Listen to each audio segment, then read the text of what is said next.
নমস্কাৰ বন্ধু বান্ধৱীসকল, কি খবৰ আপোনালোকৰ? আশা কৰোঁ আপোনালোকৰ খবৰ নিশ্চয় ভাল। আজি মই বনাবলৈ লৈছোঁ চোলেৰ এটা ৰেচিপি।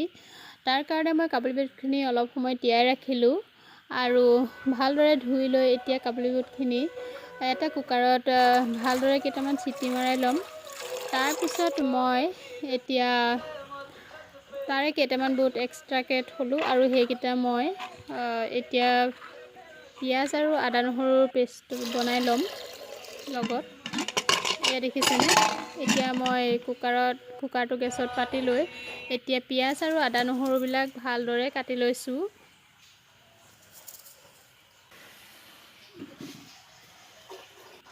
মিক্সিত এতিয়া মই বুট কেইটামানো দি ভালদৰে গোটেইখিনি এটা পেষ্ট বনাই ল'লোঁ। এতিয়া কেৰাহীখন গেছত পাতি তেলখিনি গৰম হ'বলৈ দিলোঁ আৰু তাতে মই পিঁয়াজ দিলোঁ, লগতে কেঁচা জলকীয়া দুটা, গোটা জিৰা, লং, ডালচেনি, ইলাইচি দিয়া নাই বাৰু, লং আৰু ডালচেনি দিলোঁ। তাৰপিছত আকৌ মই তাতে নিমখ, হালধি আৰু লগতে ৰেড চিলি অলপ দি দিছোঁ। এতিয়া বুটৰ এই পেষ্টখিনি দি দিলোঁ। ভালদৰে গোটেইখিনি মিক্স কৰি এনেদৰে লৰাই থাকিলোঁ।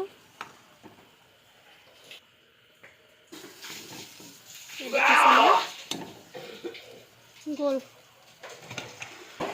তাৰপিছত এতিয়া মই বইল কৰি ৰখা বুটখিনি কেৰাহীখনত দি দিলোঁ আৰু এনেদৰে অকণমান সময় ভাজি ল'লোঁ।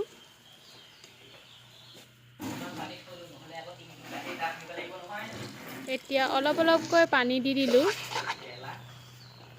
পানীখিনি দিয়াৰ পিছত মই ভালদৰে উতলিবলৈ দিছোঁ। এয়া দেখিছেনে? আৰু তাতে নৰসিংহৰ পাত কেইটামান দি অলপ সময়ৰ কাৰণে উতলিবলৈ দিছোঁ।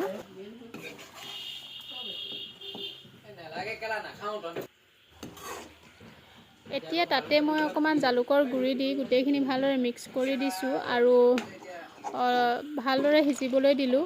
আৰু এয়া দেখিছেনে? আমাৰ ৰেচিপি ৰেডি হৈয়ে গৈছে। আপোনালোকে ভিডিঅ'টি চাই কেনেকুৱা পালে জনাবলৈ নাপাহৰিব আৰু আমাৰ পেজটো ফ'ল' কৰি দিব।